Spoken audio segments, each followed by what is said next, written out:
Bonjour à toutes et à tous. L'actualité évolue sans cesse au Cameroun. Echo 237 s'engage chaque semaine à vous en offrir la lecture la plus claire et la plus pertinente à travers votre émission Le Focus. Dans ce rendez-vous hebdomadaire, nous revenons ensemble sur les faits marquants qui ont entretenu l'attention pour mieux comprendre les enjeux du moment et revivre les temps forts de l'actualité. Bienvenue dans Le Focus. Anissé Kane repose désormais en paix.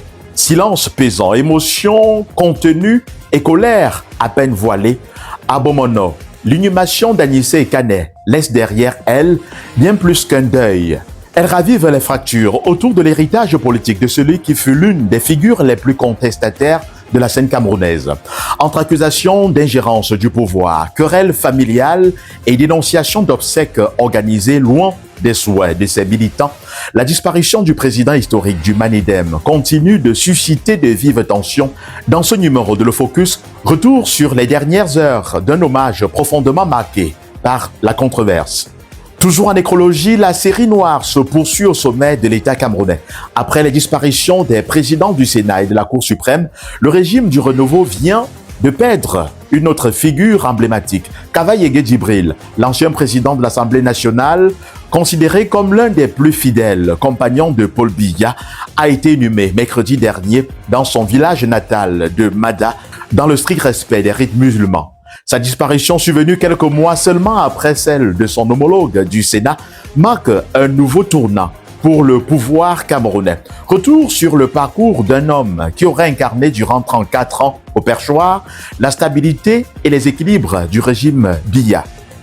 Maltraitance des employés au sein des entreprises. Une vidéo de quelques secondes a suffi à embraser les réseaux sociaux et a provoqué une onde de choc dans l'opinion publique camerounaise. Des images brutes, difficiles à soutenir, montrent un jeune employé violemment bastonné au cœur même d'une entreprise, soulevant de graves interrogations sur les conditions de travail et les pratiques disciplinaires en entreprise. Au centre de la polémique, l'affaire Sinomat, du nom de cette société installée à Yaoundé, désormais au cœur d'une vive controverse. Entre accusations de violence, témoignages anonymes et réactions des autorités, retour sur un dossier qui a marqué l'actualité de la semaine et suscite une large indignation. Ce sera tout pour les sujets qui font l'ossature de cette émission. Merci de rester connectés.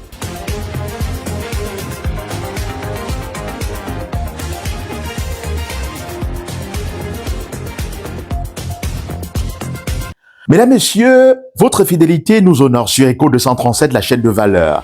Je l'annonçais il y a quelques instants, Anissé Kane repose désormais dans son village natal de Bomono. Décédé le 1er décembre 2025, après plusieurs mois de détention dans les cellules du secrétariat d'État à la Défense, le président historique du Manidem n'a pas bénéficié des obsèques populaires que nombre de ses partisans souhaitaient pour celui qu'ils considèrent comme un martyr de la lutte politique. Des divergences opposant la famille nucléaire du défunt à sa famille politique concernant l'organisation des obsèques ont contribué à compromettre le respect de certaines de ses dernières volontés. Une situation que dénoncent plusieurs responsables du parti ainsi que des proches du disparu. Dans l'extrait qui va suivre, le vice-président du Manidem et la sœur du défunt reviennent sur ce qu'ils qualifient d'instrumentalisation d'une partie de la famille par le pouvoir en place, dans le but d'empêcher l'organisation d'obsèques populaires en hommage au leader politique qui était Anissé Kane. Vous savez, depuis le décès du président Kane, le Manidem est dans une zone de turbulence.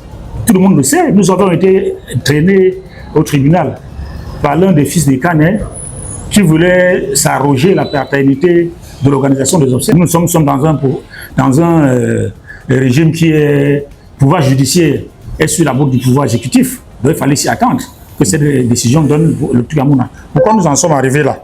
Le président Anissé Kane a toujours dit, ce ne sont pas ses dernières volontés, ça a été toujours sa volonté. Parce que quand on dit sa dernière volonté, on peut penser que c'est à l'article de la mort qu'il a décidé ainsi.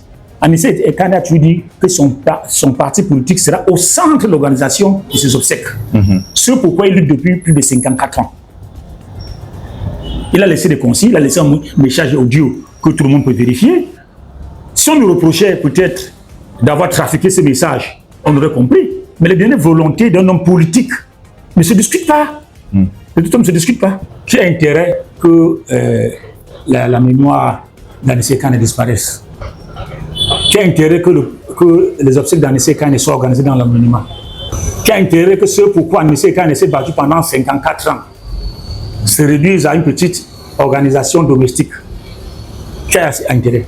C'est le pouvoir. Et le pouvoir a sous-traité ce travail à certains membres de sa famille, dont Chiroma et Ndiokan Chamini ont adoubé. C'est tout. Donc vous comprenez qu'ils sont de connivence, ils ont une convergence d'intérêts objectifs avec le pouvoir. Passer les obsèques de Bomono, organisées dans cette condition-là, concourt à vouloir effacer tout ce que Anissé a construit pendant 54 ans. Anissé Kane a confié sa dépouille à la lutte. La place de Kane n'est pas à Bomono, hein? Ni celle de Wandjene à Bafoussam, ou de Moumia à Dakar, à Conakry. La place de Kane est au cimetière des martyrs. Donc ce qui se passe là, bon, c'est une opération coup de pied dans l'eau. S'ils croient qu'en enfouissant la carcasse qu'ils ont même profanée, sous couvert d'autopsie de Kane, s'enterrer et sa mémoire, ils se trompent. Anissé était mon frère, mais il était plus mon camarade que mon frère. Il était devenu plus. Comment vous distinguez ça? Ça veut dire que dans la famille, nous étions 22 enfants, 11 filles, 11 garçons. Anissé était dans la politique. Il y avait que sa sœur Marianne, Simon et Kane qui étaient dans la politique. Tout à fait. Je distingue ça parce qu'il y avait une telle proximité avec Anissé du fait de la politique. Anissé et Kane aujourd'hui a encore 11 frères et sœurs. Donc vous voulez me dire que 3 des 11 ont plus le droit d'enterrer comme ils veulent notre frère. Sur 11, il y a 8 frères et sœurs qui ne sont pas d'accord avec ce qui se passe. Et vous pensez que les 3 ont le devoir, ont le droit de le faire? Je suis sans état d'âme. Vous savez pourquoi? Parce que Anissé m'aurait exigé de ne pas me tenir aux côtés de ces assassins. C'est ce que Anissé Kane m'aurait exigé. C'est pour ça que je suis sans état d'âme. Vraiment, le faire, c'est être déloyal, trahir Anissé.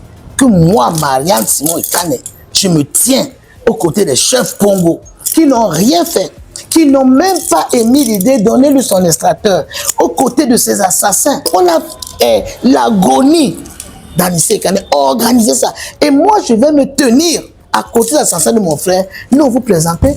J'ai l'impression qu'Anissé, je ne sais pas, il va se retourner sa tombe. Précisons que ces réactions ont été recueillies à la veille de l'inhumation d'Anissé et Kane. Parlons de cet autre décès au sommet de l'État, celui de l'ancien président de l'Assemblée nationale, figure tutélaire du régime de Paul Biya et homme fort du Perchoir pendant plus de 3 décennies. Kava Yegué Djibril s'est éteint le 6 mai dernier dans son village natal de Mada, dans la région de l'extrême nord. Âgé de 86 ans, l'ancien président de l'Assemblée nationale laisse derrière lui l'image d'un fidèle parmi les fidèles du pouvoir de Yaoundé, artisan discret mais incontournable des grandes réformes politiques ayant marqué l'ère Biya. De son fief du Mayo Sava au sommet de l'État, retour sur le parcours d'un homme qui aurait incarné durant 34 ans la stabilité et les équilibres du régime camerounais. Il s'appelait Kava Yegué Djibril, ancien président de l'Assemblée nationale du Cameroun. Il est décédé ce mercredi 6 mai à l'âge de 86 ans dans son village de Mada, près de Tokombéré, dans l'extrême nord. Figure emblématique de la politique camerounaise, il avait quitté ses fonctions le 17 mars dernier, après plus de 30 ans à la présidence. Remplacé par Théodore Dado, député depuis 1973, il était l'un des plus anciens responsables politiques du pays. Proche du pouvoir, il a soutenu la majorité présidentielle, dominée par le Rassemblement démocratique du peuple camerounais, du président Paul Biya. Son état de santé avait éveillé des inquiétudes ces derniers mois, notamment lors d'un meeting en octobre 2025 où il avait montré des difficultés d'élocution.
Début 2026, il aurait été évacué en Afrique du Sud pour des soins médicaux. Après son départ de l'Assemblée, il était retourné dans son village natal où il exerçait également des fonctions traditionnelles de l'Amido. Selon des sources locales, ses obsèques se seraient déroulées quelques heures seulement après l'annonce de son décès. Conformément à la tradition musulmane, sa disparition représente une perte considérable pour le Cameroun, qui pleure un homme ayant profondément marqué la vie parlementaire et politique de plusieurs générations. Né vers le 1er janvier 1940 à Magda, dans le Mayo-Sava, il est le fils du chef traditionnel de Mada. Son enfance est marquée par des récits mythiques concernant sa naissance. Formé comme enseignant d'éducation physique au début des années 1960, il devient ensuite inspecteur interministériel. Il entre alors à l'Assemblée nationale en 1973. Il cumule également la fonction de chef traditionnel de Mada à partir de 1971. Président de l'Assemblée nationale du 31 mars 1992 au 17 mars 2026, il détient le record de longévité au perchoir, soit 44 ans. Son départ ce 6 mai 2026 marque la fin d'une ère politique de plus de 5 décennies au Cameroun. L'actualité camerounaise de la semaine a été fortement marquée par l'affaire Sinomat. Du nom de cette entreprise installée au marché Eli Kedjoa à Yaoundé, au cœur d'une polémique après la diffusion d'une vidéo montrant un jeune employé violemment bastonné dans les locaux de la société. Les images devenues virales sur les réseaux sociaux montrent un homme vêtu de noir fouettant brutalement un jeune en tenue de travail sous le regard d'un autre individu présent dans la pièce.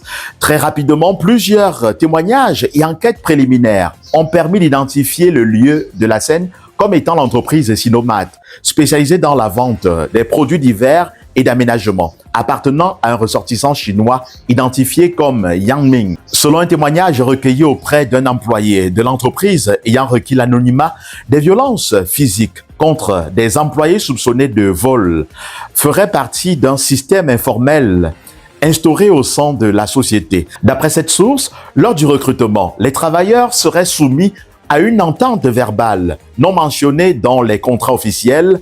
En cas de vol présumé, deux options leur seraient présentées: être livrés aux autorités compétentes ou subir une bastonnade à l'intérieur de l'entreprise. C'est dans ce contexte qu'aurait été agressé le jeune Arnaud Ambeboya Victoire, identifié comme la victime apparaissant dans la vidéo. Selon les informations relayées, il était accusé d'avoir dérobé un sac, une rallonge électrique ainsi qu'un insecticide. Pour ces faits, il aurait été violemment frappé et humilié par un homme présenté comme habitué à ce type d'intervention. Toujours selon le même témoignage, les faits remontaient à environ 3 semaines avant la fuite de la vidéo sur les réseaux sociaux.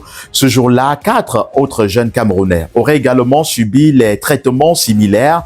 Pour ces faits, il aurait été violemment frappé et humilié par un homme présenté comme habitué à ce type d'intervention. Toujours selon le même témoignage, les faits remontaient à environ 3 semaines avant la fuite de la vidéo sur les réseaux sociaux. Ce jour-là, 4 autres jeunes Camerounais auraient également subi des traitements similaires dans les locaux de l'entreprise.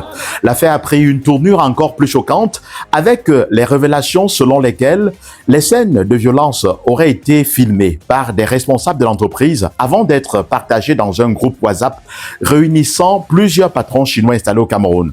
Ces vidéos y auraient été diffusées dans une ambiance de moquerie et d'amusement, provoquant un profond malaise chez certains membres camerounais du groupe. L'un d'eux serait à l'origine de la fuite de la vidéo devenue virale. Au moment où les images ont commencé à circuler, la victime aurait déjà quitté Sinomart pour travailler dans une autre entreprise. Selon ses anciens collègues, le jeune homme refuserait de s'exprimer publiquement, craignant d'être identifié par les autorités, puisqu'il reconnaîtrait les faits de vol qui lui sont reprochés. Face à l'émoi suscité par cette affaire, les autorités camerounaises ont rapidement réagi. Le ministre du Travail et de la Sécurité sociale s'est rendu sur les lieux afin de s'enquérir de la situation. Dans la foulée, les autorités administratives ont ordonné la fermeture provisoire du site afin d'éviter tout débordement. Les coupables seront sévèrement punis. Sévèrement punis.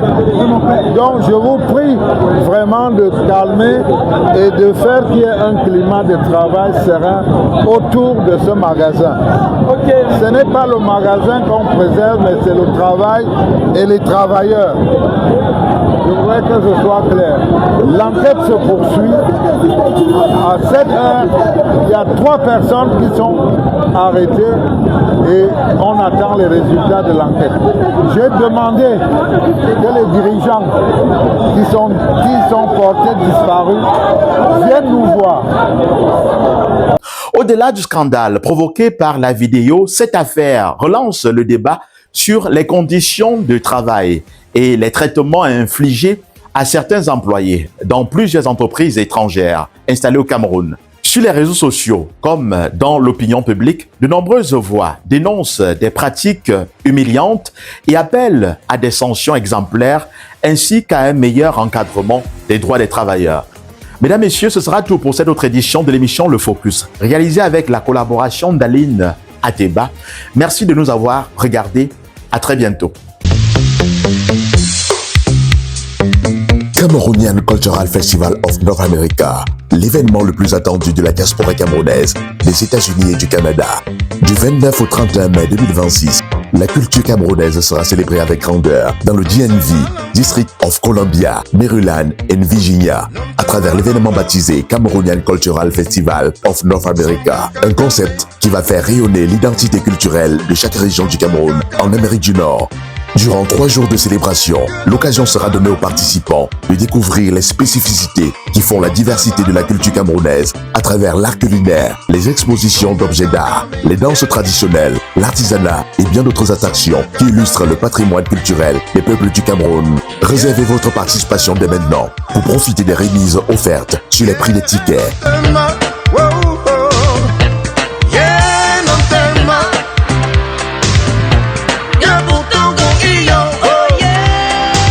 Cameroonian Cultural Festival of North America, c'est l'événement de l'année 2026, jamais organisé par la diaspora camerounaise en Amérique du Nord.